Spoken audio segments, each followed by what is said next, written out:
Bonjour, dans cette vidéo, nous allons voir comment répondre aux questions E et F à l'aide de la calculatrice Casio.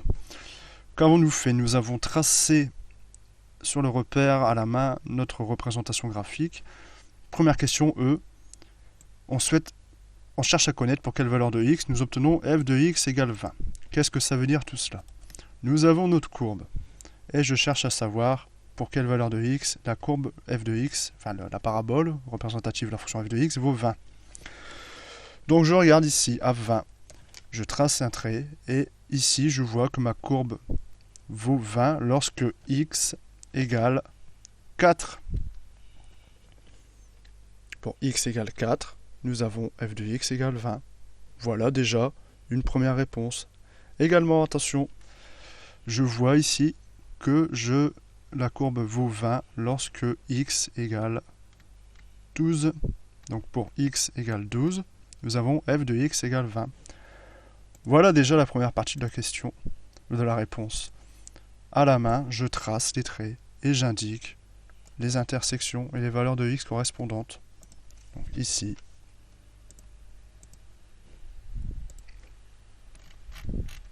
voilà, la résolution graphique papier est terminée.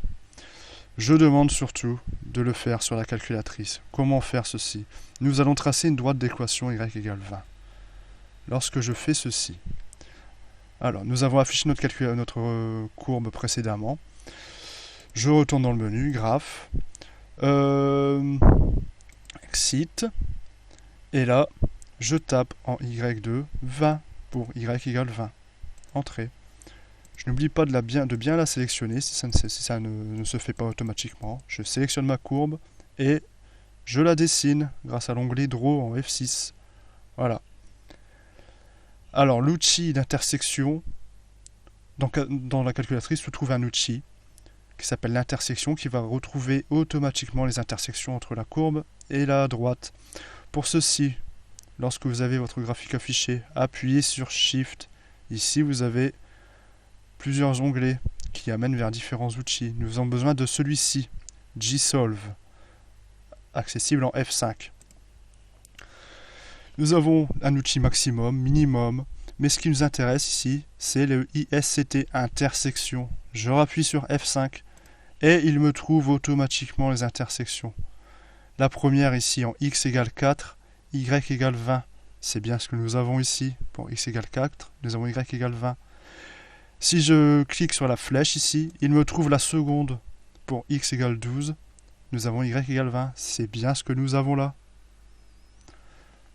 Donc voilà, nous venons d'effectuer la seconde méthode de la question E. Question F. Quelle est la valeur maximale de la courbe? Alors visuellement, même à la main, on pourrait l'écrire.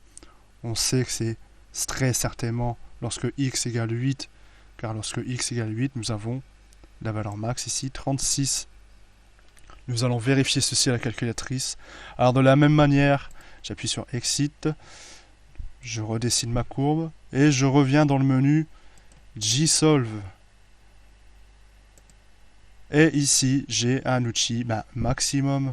Évidemment, j'appuie sur F2, et je ne comprends pas pourquoi elle me trouve... Voilà. Il me trouve le maximum de Y. Voilà, il faut sélectionner la bonne courbe. Alors je ne veux pas Y2, je veux Y1. J'appuie sur Entrée et il me trouve le maximum. Lorsque x égale 8, nous avons Y égale 36. C'est bien ce que nous avons vu précédemment. Voilà, amusez-vous bien.